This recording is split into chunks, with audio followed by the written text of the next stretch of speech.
Комисијата за конкурентност на Грција го одобри здружувањето на неколку големи грчки компании во конзорциум кој има намера да ја купи пропаднатата грчка винарија Цантали, објавуваат грчките медиуми.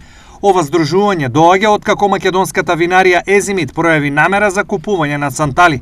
Компаниите Темес, собственик на ланец луксузни хотели во Грција, Премија, компанија која се занимава со недвижности и винопроизводителот Елиника Вина, добија дозвола да формираат конзорциум кој ќе даде понуда за време на стечајната постапка за Цантали, закажана за 11 октомври. Долгот на Цантали е 64 милиони евра. Понудата на конзорциумот е 11 милиони, а банките бараат најмалку 25 милиони евра. Езимит пројави интерес за купување на големата грчка винарија Цантали. Според грчките медиуми, Цантали е меѓу најголемите извозници на вино во Грција со присуство во 50 земји во светот. Но винарската визба го прекинала производството уште лани во август, а годинава за прв пат во својата историја грозјето не било собрано, пишува порталот mkd.mk. Езимит е собственик на винаријата во Штип, која има капацитет од 5 милиони литри.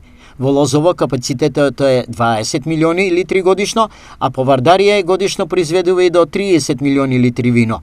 Според бизнис логиката, намерата на Езимит за купување на Цантали е многу конкурентна. Но, прашањето е дали во Македонија има капацитет да се формира конзорциум за еден ваков сериозен деловен зафат. Анализира МКД-МК. Од Езимит, односно незиниот собственик Зоранчо Митревски, ваквата информација за сега ниту ја демантираат, ниту ја потврдуваат.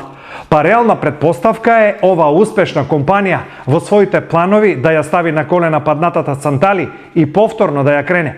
Цантали, која досега извезуваше во дури 50 земји, е познат бренд и кај нас.